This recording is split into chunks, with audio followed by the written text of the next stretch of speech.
Good afternoon, everyone. My name is Paul, and I am a nerd, and you are lucky enough to be here for the March 2014 TABS 3 Virtual User Group meeting. Those of you who were here last month, now if you're just looking, well, too bad. I am not beduffled. I am not confused. I am Paul Perdue, the infrastructure nerd. And today I'm in GL and the new chart of account in GL. So if you're here, you've seen the description, and you know that we're talking all about GL. If you came to hear all sorts of wonderful things about tabs and you don't have GL, well, stick around because you just might learn something anyways. I'm talking about not closing the month, which may not sound like a topic, but I suppose it is. It must be because it's, and Mary Jo's going to talk about to list them. I'll just let her tell you all about them. But before we get into those topics, a little bit of housekeeping. This, which you're looking at on your screen right now, is the GoToWebinar control panel. If you are actually seeing something that looks a little like this over in the right hand of your real screen, then it's because you have not clicked this button that juts off to the left that looks like an arrow that points to the right, which would collapse the big screen away. And in doing so, this button will turn into an arrow that points to the left, and that's how you would bring this big thing back into focus. Why would you want to do that? Why, everyone knows that you would do that if you were shy and had a question. Reveal this place where you can type these questions. Type them here, hit the send button. Leanne, our humble yet capable moderator, will ask your question on your behalf after she has waited patiently to interrupt Mary Jo and myself at exactly the right time. If you're feeling shy and you want to ask a question, you would instead press this button here that looks like a hand with an arrow pointed in front of it. That means raise your hand. Leanne will do pretty much the same thing, except for instead of asking your question on your behalf, she will unmute you so that you can ask your own question. Now, you will remain unmuted throughout the entire answering of the question. So if you have, it's a two-way conversation at that point. If you have felt shy and are asking a question and we are headed in the wrong direction or we are not fully answering your question, just keep typing things here and keep remembering to hit send, and Leanne will keep remembering to interject whatever additional questions you have. So, without further ado, we're going to press all the magic buttons, all of them, every single one of them, right there and there and there and there, and we're going to, I'm first. This is exciting. I don't think I've been first in such a long time. Why would we talk about not closing the month in GL? Anyone? Oh yeah, that's because we always had to. We would have to close the month in GL if we're integrating with tabs in order to enter payment into tabs, or it won't post it. So it is actually a big deal to not have to close the month. Now, this couple of different things, different paths. First off, we don't close the month. So that means tomorrow, which is April 1st, no joke, if you're in version 17.1, which is where this was introduced, and you go to write a check and post it, or you go to enter a payment into tabs, and you're set to integrate because you have not closed the month. What that means then is that we also don't close the year. Now, again, same sort of thing, January 1st, January 10th, you go to do something, you don't get certain things done, and so this is revolutionary to them. The month is pretty big deal, but the year is an even bigger deal. But the other thing, we used to recommend, and we still recommend this for anybody that doesn't have version 17.1 yet, we used to recommend that at the end of the year, you would make a copy of it or a backup of it, of all the journal entries that are in it and all the balances of the chart. You're basically backing up kind of your general ledger, because it used to be that when you closed the year, it would take the stuff that was 3 years back, your journal entries, and drop them. It would get rid of them. It would still know what the opening balance was to bring you into that next period, but in fact, I still have clients that don't close the year because they're in 17.1 and they still want to kind of get rid of some of that old data. They don't want it around. That's a whole different story. But in addition, that meant you had to make sure that everything from 3 years back that was being dropped was tied up nice and neat. And so if you had any checks that had not been reconciled, or without remembering that you had to void them, you had a lot of trouble. You had to make some adjusting entries to get rid of those checks, to void them, to get them out of your system, because all of a sudden things would be out of balance. So, to summarize, why is it important?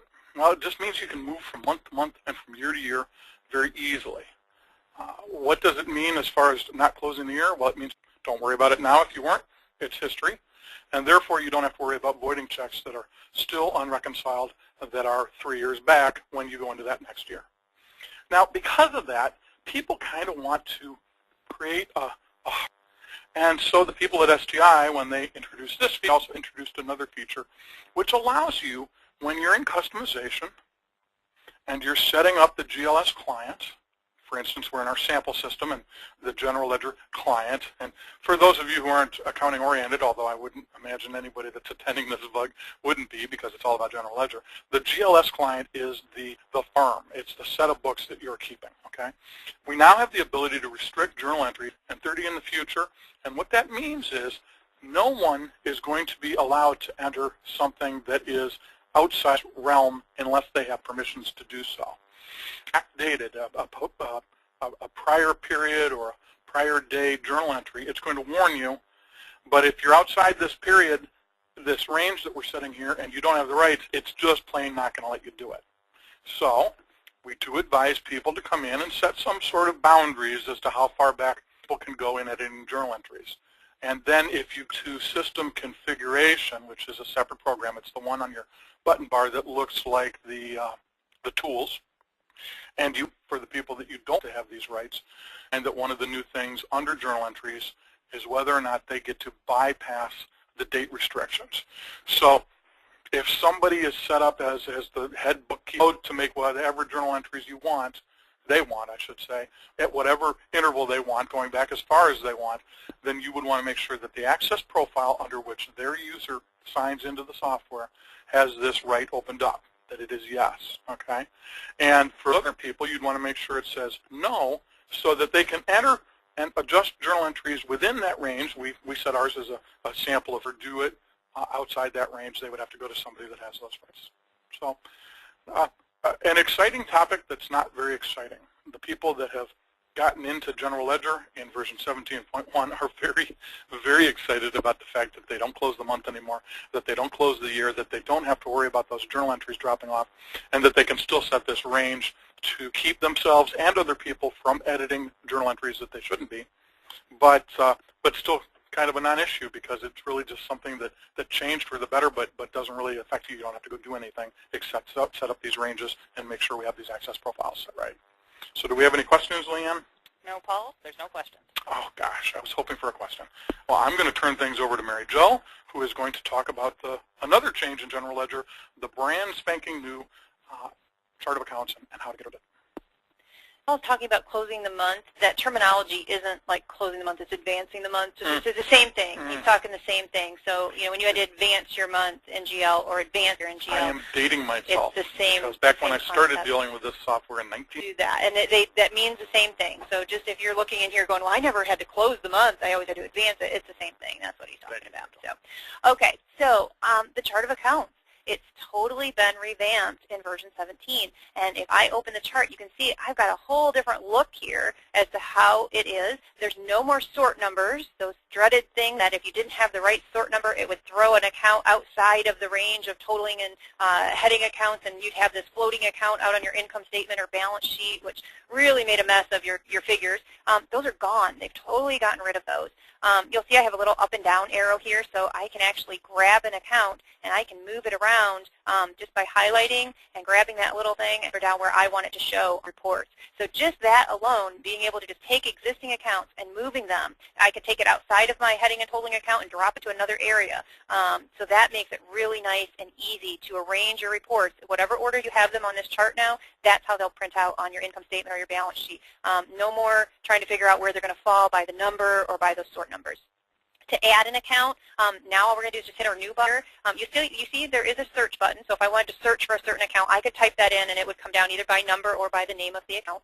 But to add a new account, I would just hit my new button. It would bring up either the next available submatter for whatever I'm on, or a next available account number, or I can do a specific account number. And most of them you want it to go.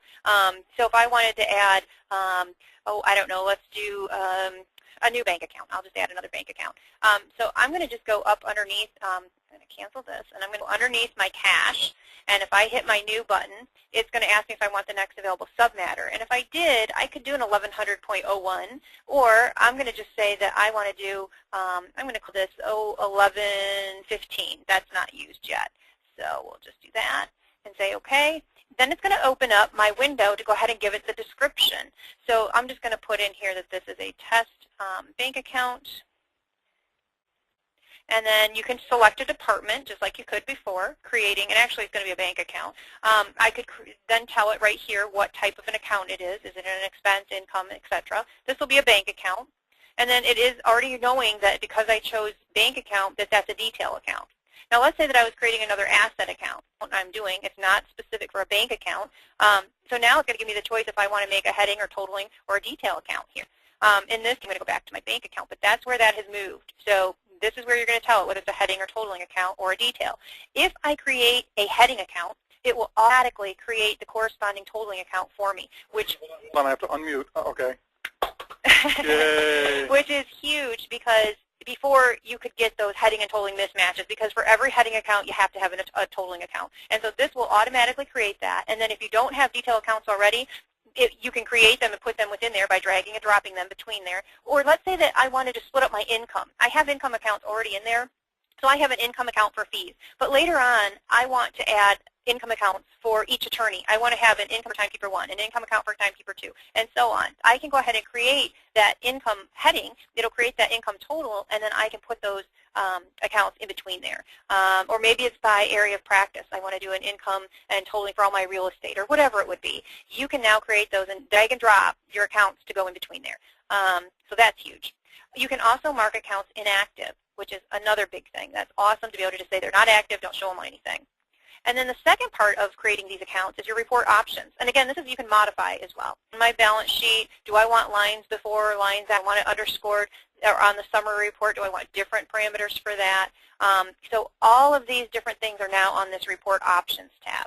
Now, something else that is really cool, I'm not really going to create this account, but so I'm going to get out of that. But I am going to go into, let me just pull up an account down here. So I'm going to go into this fee income account. Now let's say that I created this income account and I realized later that that was supposed to be an expense account. Well, in the past, we all know that in there you had to actually create the new account you wanted to move it to, move all those entries over to it, and then create the new account, delete the old one, because you couldn't delete the old one and you couldn't easily change the type of the account. Well, here they've changed that. So now I could actually come in here and I could change this to an expense account. And it will tell me, it's going to warn to change how it's going to post, but I could actually say yes and change that to a different kind of an account, which is huge. Change this, and it keeps remembering that it was, an income account, but you were adding expense accounts. It's especially hard. It's really a pain.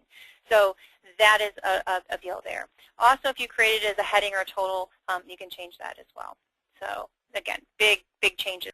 When I used to create an account, I could see the balances that were in there, and I could set my budget and all that, and you're not seeing it on the screen. Well, that's because they have totally went over here and created a new separate area where the account information. So now I can bring up my account, and then I can choose what periods that I want to look at for the balances. So I can go back.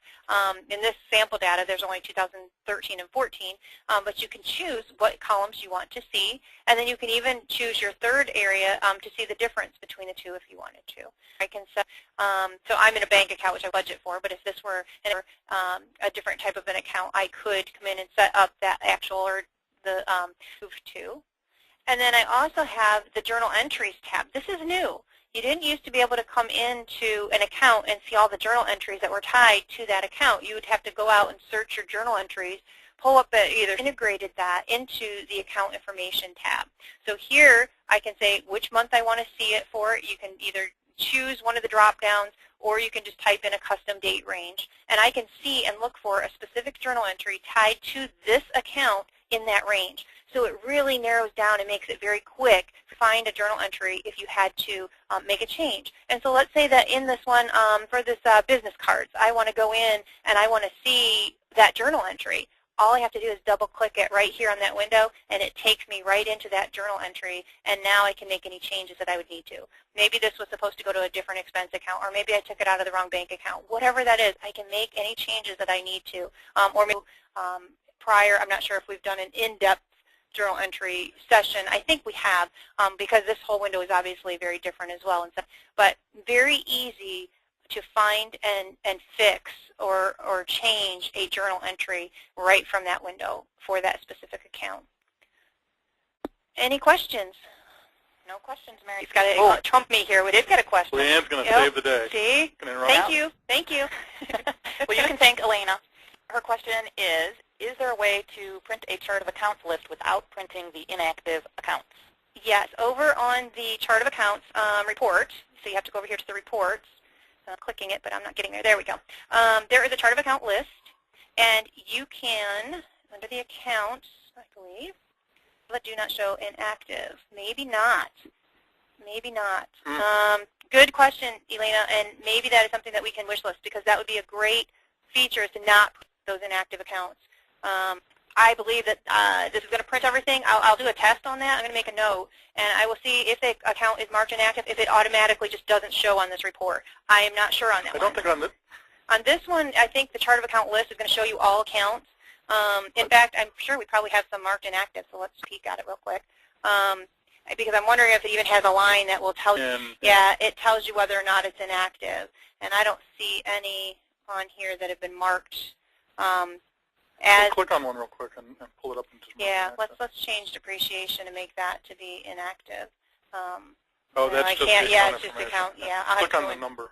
Yeah. Instead of the name. Yeah. There you go. Where was I at? Depreciation. Here we go. Nope. No, I got to go out. Let me get out and do it. We'll test. Yeah, we'll test it, Elena. We'll let you know. Now, Mary Jo mentioned something called the wish list, so it's a good time to talk about that. The wish list is an email address. It's wish, all one word, obviously, at tabs3.com. A wish list, and get things changed in the software. So anytime you have something like this that you say, gosh, I really wish it would do that, let them know. And we encourage people, when they send an email to wishlist at tabs3.com, that they also carbon copy me or Mary Jo or both of us. And what we'll do is we'll turn around and we'll kind of reply all so that you know we're doing this and so that they know we're doing it. And we'll say, yes, we agree, and it's left for by voting more time. So if there's anyone from Chicago that's in politics that's listening, I apologize. The two things I was going to mention is... and now the inactive is changed to yes. So it is going to print everything. The inactives are going to say yes, that they're inactive, and the others are going to say no. So, it is going to print all. It is going to print. Yep. All right, go ahead, Paul. Obviously, something really good to suggest. When you're in the chart and you add header and total accounts, they indent, and you can see how they nest. So we have a header account called assets that we know matches up with the similarly aligned header total down here. It's farther down, or actually I think it's up higher. But there it is, total assets. So your accounts are total cash. Here are the detail within that. And so they're going to nest very nicely and show you graphically how they fit together. If anyone's ever tried to do total and header accounts the old way using numbering and having to remember to get the corresponding total account in once they put the header account in, it's totally different as far as visual representation. Another thing that I'm going to kind of cross my fingers, I think if you right-click, you are able to get straight to the account information from the chart. So you don't have to easily right-click and go in this way and see that same account information. So there we have it. Any more questions lingering out there, Leanne? No, there aren't. I always try to ask Leanne at the most obscure moments whether there are questions because she's always doing other things at the same time trying to get all her work done. Maybe next time we'll catch her. Next month, speaking of next month, our topics are customization. Mary Jo is going to talk about that. There are a whole bunch of things that you set up in tabs or that we set up for you, and then people kind of forget about them. So we're going to go through all the options that are available to you in customizing tabs. And I think maybe in GL and AP, no, this is just tabs for this topic. And let you know what each of these things mean, because there's some kind of neat gems in there that you may say, oh gosh, I didn't know I could do that. You may just assume it was set up that way and it's got to stay that way. I'm going to talk about payment integration. Now I'm going to be talking about payment integration next month, how to set it up, how to go see where it's set up and how it is set up if it's already set up, and what your options, integrating your payment entries and tabs into GL so that you don't have to do anything. We have our Practice Master Virtual User Group meeting where this month I will be talking about document management and Mary Jo will be talking about World Docs integration. So join us then. But in the meantime, everybody have a good day, a good week, a good month, and we'll see you in April. Bye-bye.